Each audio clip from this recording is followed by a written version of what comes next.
So,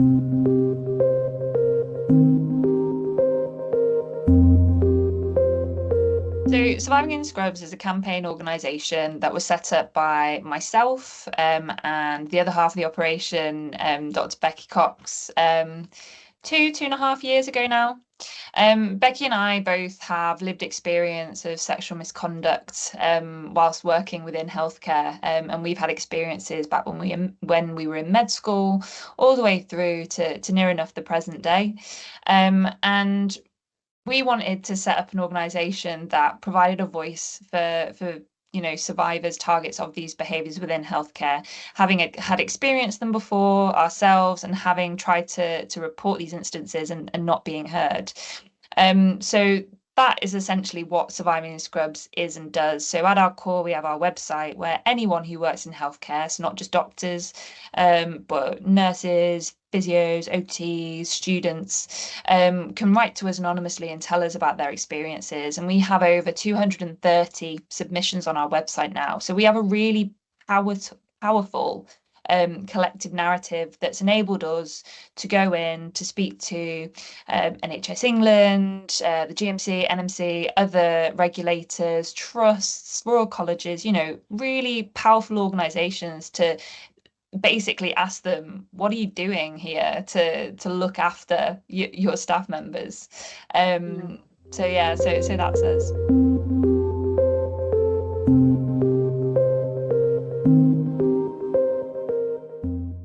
As you say, we facilitate the listening groups for doctors in distress, looking at themes of sexism, sexual misconduct within the healthcare workforce.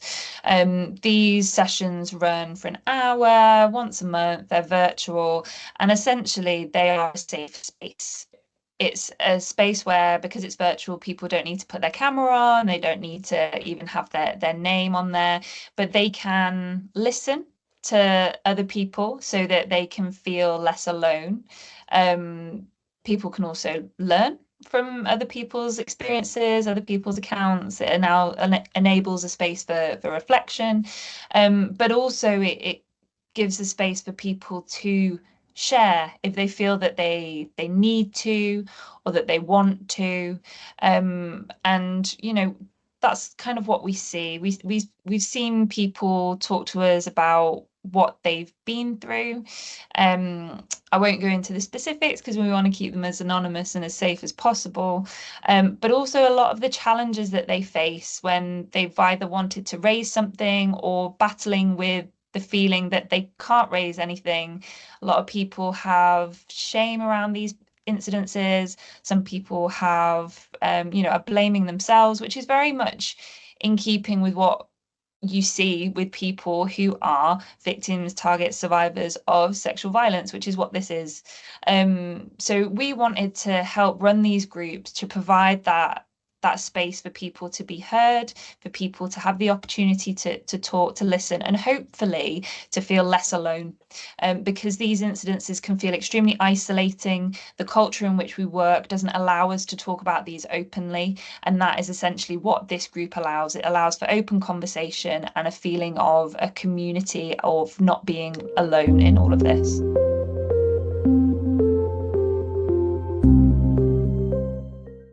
The first thing I'm going to say is that I'm very aware that this isn't always a male v female issue. However, it is predominantly a male v female issue. And I think what male leaders need to do is they need to own this problem, because this isn't a problem with women. This is a problem with men.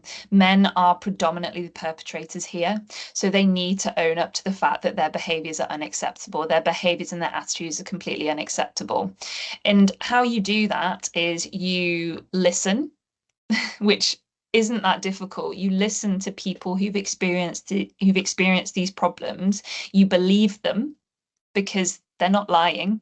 It takes a lot of courage to go against, the culture within which you work, and bravery to put your head up and to say something. And there's very little gain in doing that. There's a lot of risk of loss, but very little to gain other than having themselves be heard and hopefully protect people from being targets in the future. So we need to listen.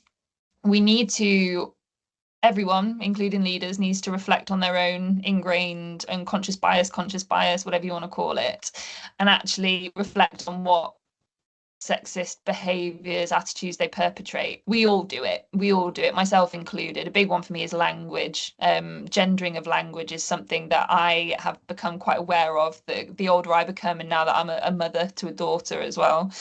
And the third one is to talk about it. So actually open up conversation channels, allow for an open culture of, raising concerns or just having a conversation around these behaviors, these attitudes, because the more open the culture is, the less hidden this stuff becomes. And it's a lot easier for leaders, team members, wherever they sit in the hierarchy, to call out these issues and to talk about this. And it provides more of a safe space for targets, victims, survivors, but also it gives the opportunity of perpetrators. It gives perpetrators the opportunity to change, because you don't know what you don't know. And if we're not talking about this, if we're not all learning, if we're not all self-reflecting on this, then they are just going to continue doing this.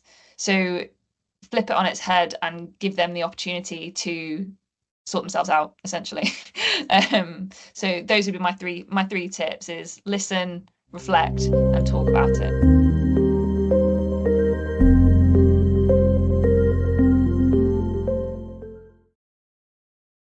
I'd say, first of all, to feel your feelings.